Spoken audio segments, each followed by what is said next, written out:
has been a wonderful day full of technical interference of every description that you can imagine. So thank you all for having patience with us. I know we did get off to a late start today, but there is plenty of exciting content to come. Margaret, please let us know. I can see you are on the panel. Please let us know if you can hear us.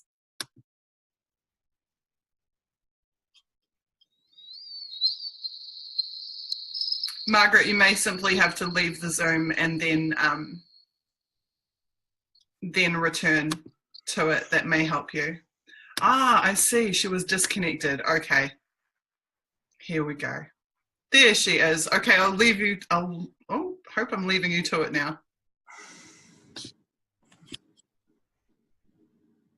while we're waiting for Margaret, if I'm to be heard right now, I wanted to just follow up on some of my earlier remarks. I mentioned that this is an issue important to mainstream media, as important to them as it is to the public, because they have been publishing classified information over the years. If Julian Assange were to be arrested and extradited to the US and tried for publishing, not for stealing the information, but for receiving and publishing it, that would make liable to the same treatment the New York Times and CNN and BBC and all the mainstream media that have ever published any classified information. And this was made clear by the #2 lawyer of the New York Times in a speech he gave to judges on the West Coast of the US last month, I believe. He said that this was something they needed to be worried about, that prosecuting Assange was not a simple matter for the mainstream media, but that it could open up themselves to similar prosecution. And funnily enough, we did not see that mentioned in the columns of the New York Times, the editorial, either in the editorial section or in the news section. That was not reported, that speech by their #2 lawyer. It was reported in a court newspaper, a small newspaper that covers legal issues in courts. So there is something very interesting there. They should be making this a major issue, the New York Times and the other mainstream media, even if only they're motivated by their own self-interest, which is what motivates capitalist society. And that is funny that they're not doing that, because to do that, to defend their own interests, would also mean to defend Julian Assange's interest. So they have an interesting choice to make there. Margaret, are you with us? You see me? I see you and I hear you. Oh, thank God. I don't know what the hell happened. I'm sorry. Anyway, I'm here. Well, thank you really for joining us. Even if it was delayed, and I had to just sort of wing it there for the last. Well, you're doing okay, actually. All right, thanks. Margaret, let our audience know who you are, what you do, and why are you here today? Why do you care about Julian Assange? Okay, my name is Margaret Kimberley. I'm an editor and senior columnist at Black Agenda Report, blackagendareport.com. And as the name says, we provide analysis, commentary, reporting on news that is from a Black American left-wing perspective. But we also cover news about the diaspora. We cover domestic and foreign policy. And I'm interested in Julian Assange because we are one of those organizations that has been targeted in the wake of the Trump victory and the effort led mostly by Democrats to silence people on the left with the Proper Not effort, which I am convinced is, for all their supposed anonymity, I'm convinced it's a Democratic Party effort. Only the Washington Post, and that's Jeff Bezos, and that's Washington, and that's the Democratic Party apparatus. Black Agenda Report was among those listed as a website that was considered not, how shall I describe it, subject to Russian influence and so forth. We're very proud to have been on the list, by the way. But I think this is part of a larger issue that Julian Assange has brought attention to, this effort to silence anybody who is a truth teller, anyone who exposes what the powerful don't want us to know. And as such, we are, and I am, I feel an automatic affinity with someone like Assange, who is being persecuted because he tells us the truth about corporations, about governments, about the things they do together, the lies that get us into war, the lies that justify torture, the lies that justify human rights abuses. And if someone like that is being persecuted, it is up to people like us to step forward and defend them and do what we can to speak for them. That's right. Well, obviously WikiLeaks is serving the public, so the public has to step up to serve them right now and to try to protect him and his rights. And you mentioned Proper Not, and congratulations for making that list. Consortium News on the Robert Perry made that list. I learned a lot of good websites from that list I didn't even know existed, so I'm thankful to them. Yes, for putting us on that ridiculous blacklist that really began to show us the beginnings of what is a new McCarthyism here that is, I think, very much grows out of any dissident voices, left or right, that are speaking out against this income inequality and this information inequality that we've been living under. And both sides, right and left in the establishment, in the top of both parties, are very much against Julian Assange and what he does and what WikiLeaks does, which is to reveal what they're up to, what they're behind, why we're living under such a time of great divisions. Of course, they're blaming that on Russia, which is total nonsense. Well, they do. And they, the fact that this is a bipartisan effort, that's a good point you raise. And that tells us how the Democrats and Republicans are a lot more alike than they are different. They both have vested interests in defending the status quo and defending this security state. Julian Assange has also played a role in helping to explain away the Democrats' failure to get Hillary Clinton elected. It is taken as a fact, it's taken as accepted, despite his denials, that he was not involved with the Russian government in publishing the emails that were leaked from the Democratic National Committee. So they have now turned many people against Julian Assange, who ordinarily would have defended him. So many Democrats blame him for Trump being president. So this is part of their whole perfect crime, the whole Russiagate hoax. I believe Russiagate is 90% nonsense, used for a variety of things, explaining away their defeat, protecting the security state, protecting the neoliberal effort, which they don't trust Donald Trump to carry through. That's why they hate Trump. During his campaign, he talked about improving relations with Russia, doing away with some of the trade deals, all these things that are anathema to the bipartisan consensus. And that is why they wanted to get him out, and why they have done things, the very things they accused Trump of doing. That's why they have done them. It's the Democrats who, it should be a scandal that the Democratic Party hired Christopher Steele, hired an former intelligence agent from another country to go to Russia to dig up dirt about a political opponent. That ought to be a scandal. But the Democrats were behind it, and their friends in the media, the New York Times and Washington Post and the networks, are covering for them. So many of the things Trump is accused of having done, they have in fact done, but it's not for any good purpose. They don't even oppose Trump for the reasons you ought to oppose Trump. They have this gentle person's agreement to not really care that much about racism, to not care that much about the white nationalism that he represents. That's why he ought to be anathema, but that's not what they have against Trump. They don't like the fact that he's upsetting their consensus. Yeah, I want to get onto that point about white supremacy there that you've raised. But before that, I just want to point out that Christopher Steele, the former MI6 agent who was hired by the DNC and by Hillary Clinton campaign, is a former intelligence agent. What he produced was opposition research, which is this decades-old tradition here in the U.S. and probably other countries where you just dig up dirt and half of it's true, the other half is complete lies. You throw it against the wall. Let's see what the voters believe or not. He was not allowed back into Russia, by the way. He had to get these sources second or third hand from Russia, if at all. And you're right to point out that the Trump campaign never received any, that we know of, any foreign opposition research, but the Clinton campaign paid for it, and they did get it. And it's funny how when WikiLeaks was revealing George W. Bush's crimes in Afghanistan and Iraq, the Democrats seemed to like that a lot. They thought it was pretty good, and the New York Times blasted that stuff. But once he has revealed the corruption in the Democratic Party, they hate his guts.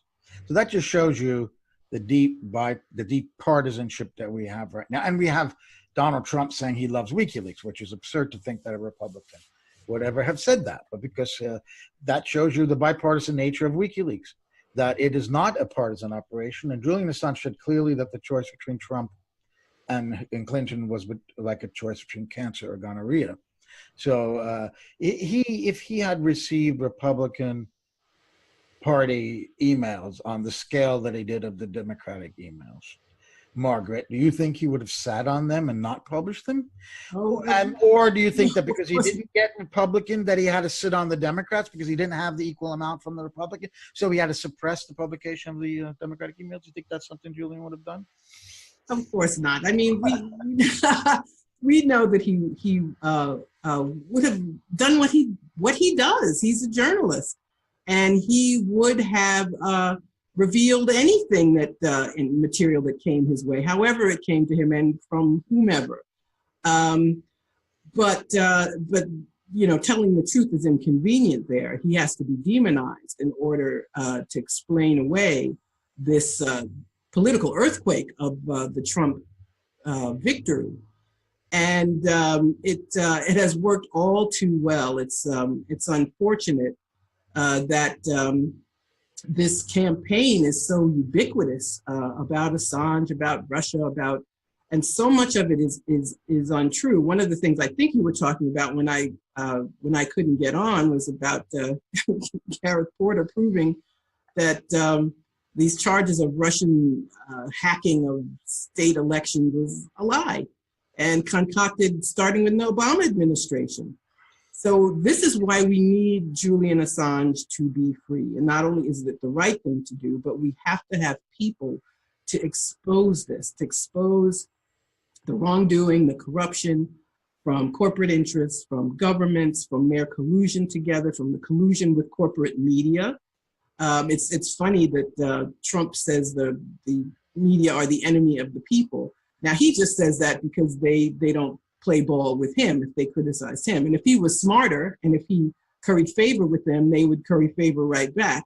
But so I don't want to quote Trump, but it is true. And I don't say it for the reason he says it. The corporate media are our enemy. They are they march in lockstep with powerful interests against the rest of us. And they lie all the time. And that's why they don't like Julian Assange. That's why he's been pretty much disappeared from corporate media in the US these days. They don't talk about him very much, except to, you know, occasionally bring him up and blame him for Hillary Clinton's defeat. So we have this situation where people who would have defended him before now, he's now the enemy too in this horrible propaganda campaign. But that's why we need him. And, you know, in this persecution of him, it has several purposes. One, it's to obviously to punish him. The other purpose is to make sure that nobody else gets the idea of doing the same thing, because no one wants to go through what he's gone through. So they silence him. They silence anybody else who might consider doing the same thing and revealing the same things. And so it all works together in this really malignant way to silence so much dissent. And it's so funny to me how we always talk about democracy. Americans love to talk about democracy, and they let us vote. I guess, you know, that makes a country a democracy, sort of. But we now have this other layer of control of corporate media. Social media is corporate media. And they have gone along too. Black Agenda Report is one of those websites that has suffered in the wake of Russiagate. Russiagate's being used to minimize our access to the public. So if you do a Google search for articles we used to have, fewer and fewer eyes get to see them. and I know you've gone through this as well. Now you have Facebook. They're going to use or they are using the Atlantic Council, this right-wing semi-governmental agency, to determine what is and what is not fake news and what they will and will not allow to be posted. People are being ghost banned. Sites are being mysteriously removed, and sometimes they reappear, sometimes they don't. But it's all part of a larger effort. And if Julian Assange were freed, he would talk about it. And that's another indication of why they keep him in prison. And there was apparently even some discussion about some deal being made, which James Comey squashed. This man who was the hero of the so-called resistance made sure that Assange didn't, that there was no talk of Assange going free. So we have a lot of people that we have to reveal their motives, and we have to name and shame.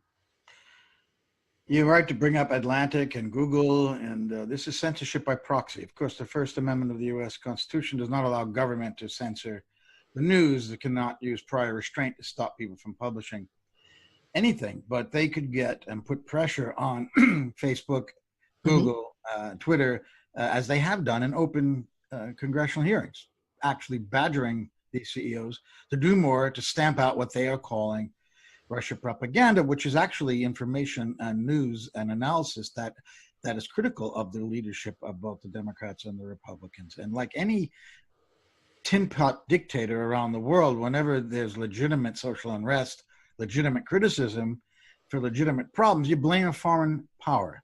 You blame the Russians in this case. And this has happened since the beginning of civilization. And this is what we're seeing right now, where the people are getting fed up with 30 years of these neoliberal policies, and they've got to do something to stamp it down, to keep that from bubbling up and causing them problems, creating that mass movement that Susie and I was discussing. They do not want this. They need to stay in power. They need to shut the people up. And here comes WikiLeaks revealing what they've done. And critical media online is being deranked. It's absolutely, the CEO of the parent company of Google, Eric Schmidt, said so last year. They were going to derank stories from Russia, Russian media, for example. So when Trump says a lot of things that we could agree with, but not for the reasons he says, unfortunately. Like, he says it's the enemy of the people because they're attacking him. He doesn't give a damn, in my opinion, about us, about the people, it's about himself. He's just using rhetoric. But they really are the enemy of the people, as you described. And this is, also in terms of, you brought up the white supremacy issue before. Now, Trump is being criticized for a lot of things, but when it comes to bombing Syria or to backing white supremacists, we don't hear as much. It's all about his connections with Russia mostly, right? Why is that? Why won't they go into more detailed criticism of his support for billionaire tax cuts? Maybe because Democrats are billionaires too, for example, or torture. Maybe some of them still support torture. Why is it always just this Russia issue when there's so many damn things to criticize Trump about? Well, you just said it yourself. What did Obama say? We tortured some folks. He said, some comment about what has become normalized. It's Obama, speaking of quashing dissent, it's Obama who used the Espionage Act from 100 years ago to prosecute journalists. He prosecuted more people than all of the presidents combined. In order to keep people silent. So that's the kind of thing that Obama did. But Obama worked in sync with powerful interests. It's funny, I hear people say Obama never had a scandal. I said, well, that's just proof that the media covered for him. So they are all pro-war. Obama changed the invasion of Iraq. That's something they don't want to try to do again. So there's war by proxy. So there's sanctions, which is war by other means. So there's drone warfare. So you use jihadist proxies in Libya or in Syria. And because they do the same things, they don't want to bring up those things because, well, then you'd have to talk about you mentioned the tax cut. The tax cuts, the first round of tax cuts for rich people under Bush were temporary. Obama made them permanent. That's right. So they're in a bind there. The number of issues where they can really point out a difference are smaller and smaller. But it's Trump's lack of how do I want to say, lack of charm, which also makes him an easy You're target. being very kind there.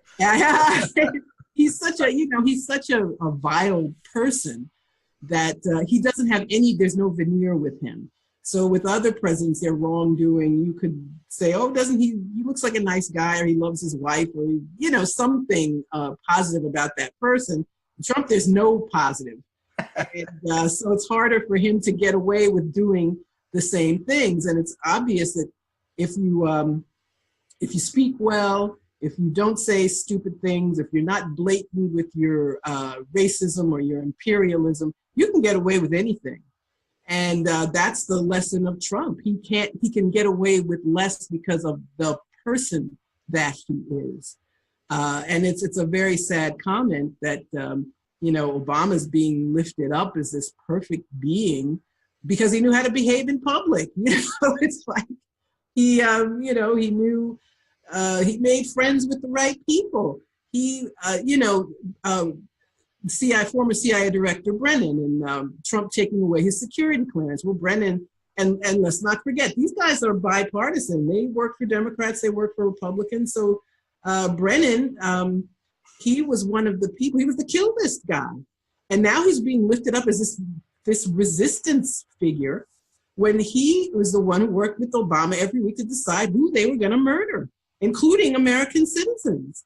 And that's just swept under the rug. Because, and then of course, Brennan is part of that team that were surveilling Trump, who were spying on Trump. So he has to join in this chorus of Russiagate to try to protect himself. But that's what we have. We have neoliberal murdering imperialists with good manners or bad manners. And the ones with the better manners manage to get away with a lot more. As you said, they work in sync, and we want them to go down the sink if we can. Yeah, well, we are circling the drain, just sticking with that analogy. And I think there a lot of this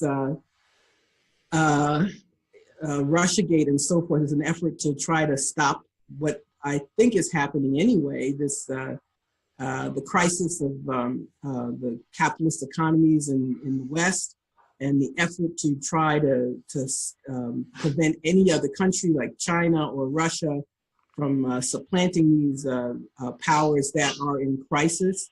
That's a big part of it. They're trying to, I'm going off a tangent a little bit, oh, that's right. But they're, this effort to end the domination of the dollar in the world that China and Russia and other countries are working on.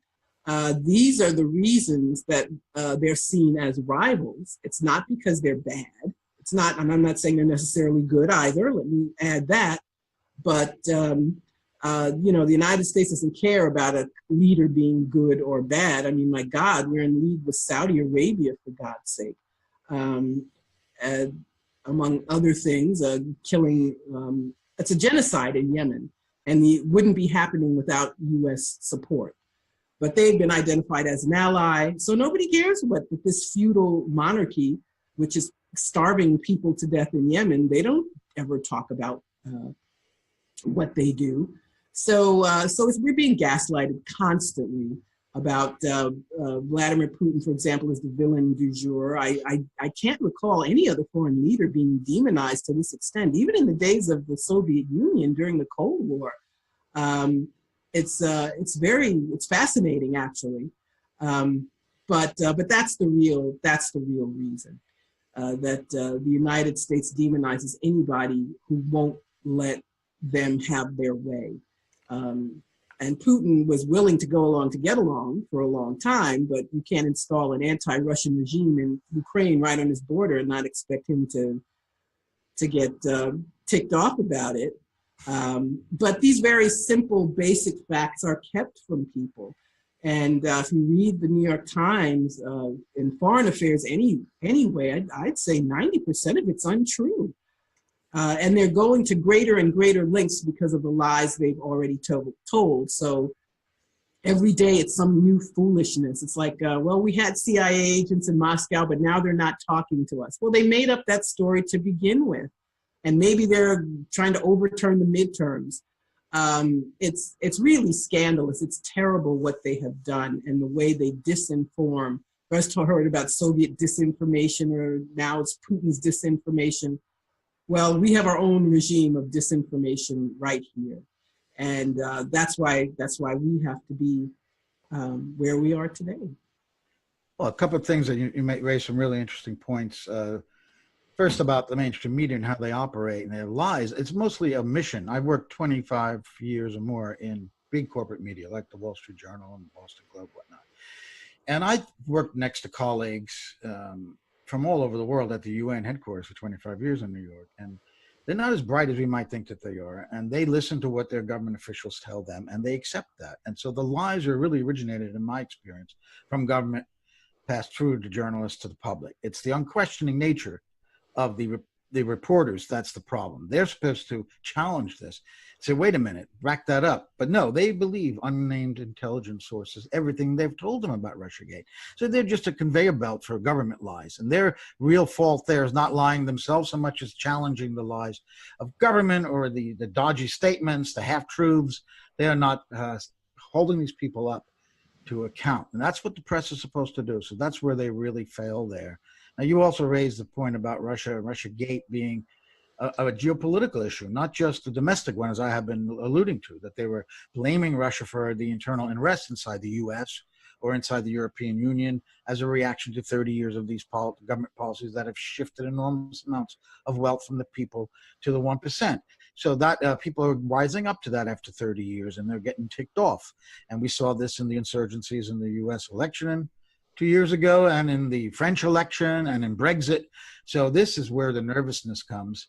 And there are these two new reports by the American Enterprise Institute and the Center for American Progress, the Democrat and Republican think tanks that are saying the same thing, that we got to respond to this popularism. You know, the Democratic Party just came out with new rules in which they said they're now going to reduce a little bit the role of the superdelegates, but they've also tacked on at the end there that if you want to run for president, you've got to be a Democrat now. So they're forcing Bernie Sanders' hands here. So they got to deal with this insurgency. And WikiLeaks is at the heart of it, and all a critical dissident media, because that is only feeding into people's doubts about their dear leaders and how wonderful they're being to us. And this is really quite an important issue that you raised there, the fact that it is a geostrategic interest as well, because they want Russia to be restored to somebody like Yeltsin. There's no question about that. That's when Wall Street walked in and took over in league with the local oligarchs and ran the show, and Putin has kicked them out, basically. We have our next guest coming up. It's not Perry, that Margaret is going to interview and ask to introduce himself. But if you want to have a final word with us, Margaret, then switch over to Nat. I thank you so much, Joe. It's been a pleasure. So I'm not going to add anything to our conversation. I'm ready to go with that.